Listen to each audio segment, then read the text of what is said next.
परम आदरणीय और उनके व्यक्तित्व के बारे में सभी वक्तागणों ने वर्णन कर ही दिया है।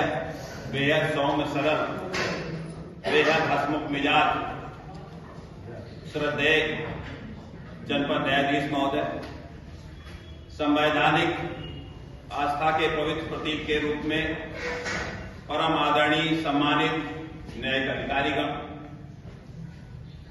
हमारे बीच में आज जिन लोगों ने, जिन वरिष्ठ जनों ने 50 वर्ष अपने विधि व्यवसाय में पूर्ण किए हैं, उनको हृदय से नमन करते हुए उनके चरणों में अपना शीश झुकाता हूं तथा जितने भी वरिष्ठ मौजूद हैं उनके भी चरणों में नमन करता हूं तथा उपस्थित सभी अधिवक्ता साथी बहनें, क्योंकि जज साहब ने पहले ही कह दिया है कि सारे ओवर खत्म हो गए, 10 बचे थे और 10 में 9 ओवर जज साहब ने खत्म कर दिया, सिर्फ 1 बचा।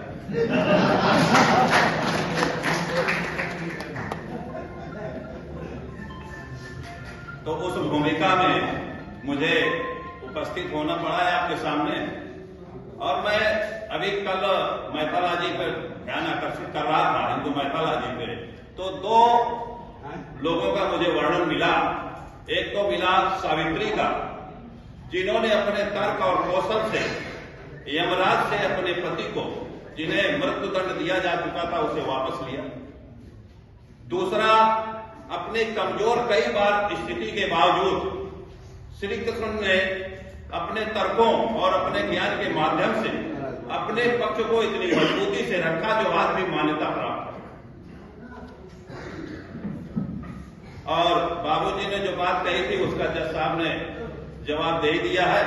और मैं थोड़ा ये कहना चाहूंगा कि सत्यभामा और रुक्मिणी के रहते हुए एक ही आदमी धरती पर ऐसा महामानव है जिसे हम भगवान कहते हैं, अपनी प्रेमिका को अमर करके चला गया। ये बहुत कम संभव है।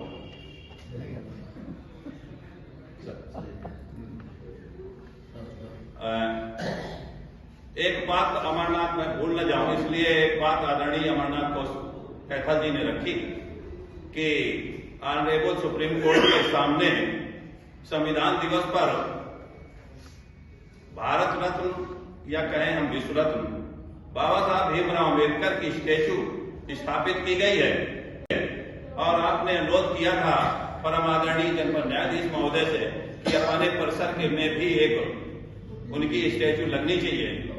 मैं आज परम आदरणीय जनपद न्यायाधीश महोदय से अनुरोध करूंगा कि अगर वो अनुमति दे देंगे तो अब 2 महीने के अंदर बाहर अपने पैसे से उसको स्थापित करें।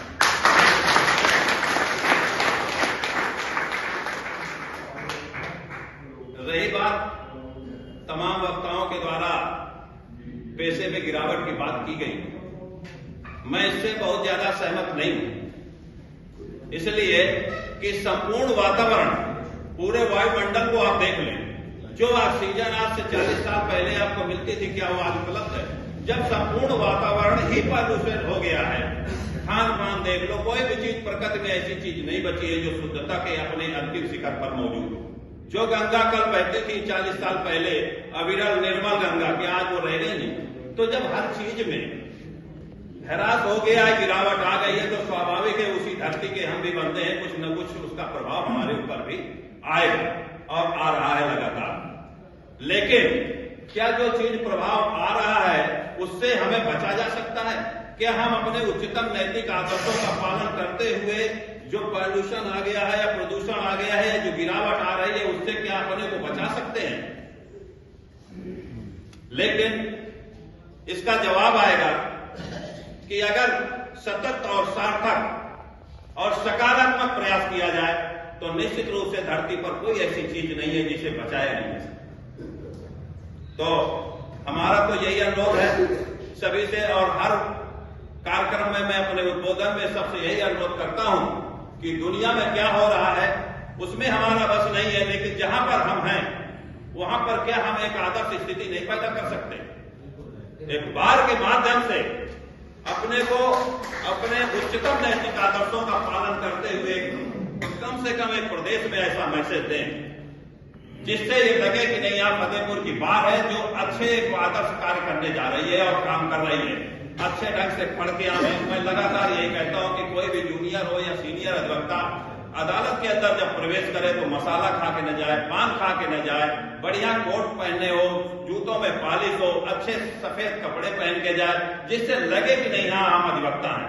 अगर हम अपनी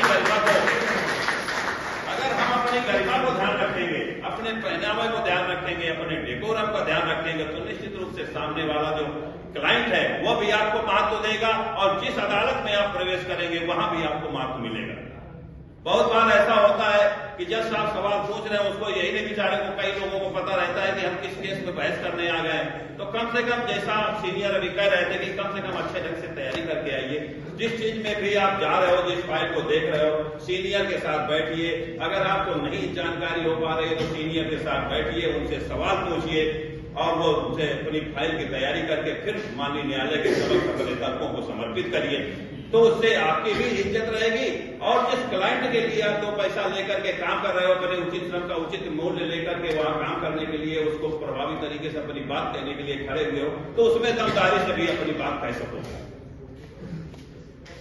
यहाँ प्रश्न इस बात का है कि हम संविधान दिवस मना रहे हैं, अरे वो अपना अधिवक्ता दिवस मना रहे हैं। अधिवक्ता दिवस मनाने का सिर्फ इतना ही मतलब था, हमने इसीलिए ये कार्यक्रम रखा है कि हम अपने अधिवक्ता दिवस के दिन ये जाने कि अधिवक्ता का समाज में उपयोग कितना है, देश कितनी आपसे अपेक्षा कर रहा है। खाली अदालत में मुकदमे की पैरवी करने तक हमारा अधिवक्ता समाज सीमित नहीं है। अगर आपको ये बात देखनी है तो अभी बाबू नरेंद्र सिंह जी ने कहा था, कार्ल मार्क्स और अब्राहम लिंकन को भी पढ़िए और अपने देश के महात्मा गांधी, सरदार पटेल, जवाहरलाल नेहरू, डॉक्टर राजेंद्र प्रसाद और बाबा भीमराव अम्बेडकर के भी जीवनी को पढ़िए कि उन्होंने अपने वकालत पेशे के बाद हट करके समाज के लिए क्या क्या किया।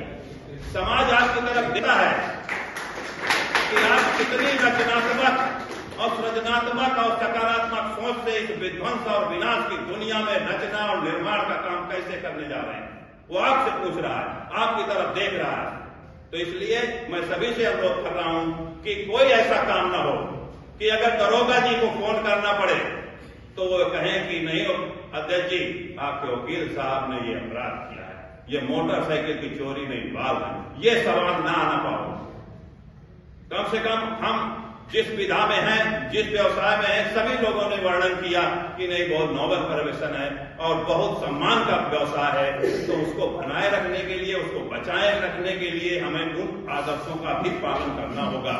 हमें उन विषम परिस्थितियों का भी सामना करना पड़ता है। बहुत बार आदमी गरीब आता है, जिसके पास पैसा नहीं होता है, उसकी भी मदद करनी होती है, उसको न्याय दिलाने के लिए भी काम करना होता है। जैसे अभी आदरणीय न्यायाधीश महोदय अपने उद्बोधन में कह रहे थे कि पहले जो वकील होते थे, पहले जो एडवोकेट होते थे, उनकी जेब पीछे हुआ करती थी कि जो मनावे वो दे दो, ना दिया तो भी काम करना है।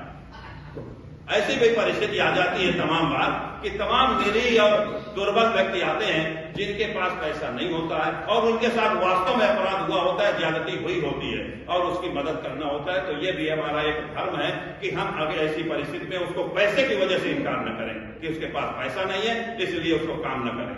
तो मेरा सभी से फिर पुनः विनम्र अनुरोध कि हमें अपने उच्चतम नैतिक आदर्शों के पालन करने के साथ साथ बेंच के प्रत्येक प्रिसाइडिंग अफसर का, प्रत्येक न्यायिक अधिकारी का सम्मान करते हुए अपनी प्रभावी तरीके से बात रखने का मादा आना चाहिए। ज्ञान और कौशल के बूते ही ये संभव हो पाएगा। उसके लिए हमें कठोर मेहनत करनी पड़ेगी और कठोर मेहनत और ज्ञान कभी भी प्रतिभा को मरने नहीं देता है। जहां भी रोशनी होती है, चाहे अंधेरे से अंधेरे में रख दो दीपक, अगर चलाओगे तो उसकी रोशनी जरूर स्फुटित होगी। इन्हीं शब्दों के साथ आज इस अधिवक्ता दिवस में रविवार के दिन हमारे छोटी सी नोटिस पर सभी लोग उपस्थित हुए।